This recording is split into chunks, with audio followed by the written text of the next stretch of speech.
On the other side of the ball, Baltimore's defense started to bend in the third quarter, allowing multiple explosive pass plays against the Steelers. That won't cut it against the caliber of AFC offenses the team could face in the divisional round or the conference championship game. But the Ravens were great enough defensively in the first half. They posted a shutout, and showed enough as the league's #1 rated defense over the 8 weeks of the regular season that how the wild card ended shouldn't be too much of a concern. This is what it comes down to: the Ravens have Jackson, Henry, and an ascendant defense. Yes, having leading receiver Zay Flowers out of the picture due to his knee injury, at least temporarily, hurts Baltimore. But overall, the team has everything it needs to make a run at the Super Bowl. Anything short of representing the AFC in New Orleans should be considered a failure.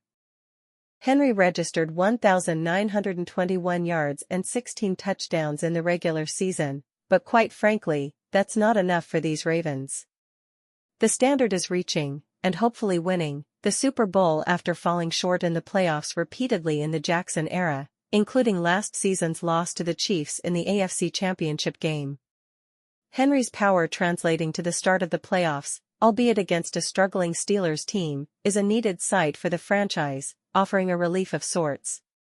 It's also a reminder of how historically dominant Henry is at this point on the calendar. He entered the postseason averaging the most rushing yards per game in December or later, 99.8, in the Super Bowl era, including the playoffs, minimum of 30 games played.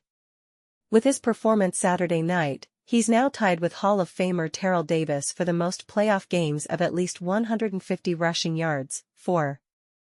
The Ravens' journey in the playoffs is set to continue.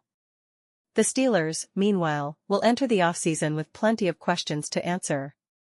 Baltimore cruised to a 28-14 victory Saturday night over Pittsburgh in the AFC wildcard round, clinching a spot in the divisional round.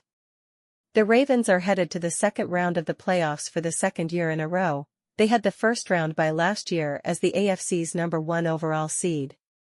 Here's what we learned from Saturday's game. These Ravens have what it takes to win the Super Bowl, something Lamar Jackson and company haven't been able to do in previous years, despite their regular season success. It's because of the Derrick Henry effect on their run game, which doesn't need to be overly reliant on Jackson's legs anymore. The former Tennessee Titans star had 26 carries for 186 yards and 2 touchdowns in the win over the Steelers, leading a Ravens rushing attack that produced 299 yards.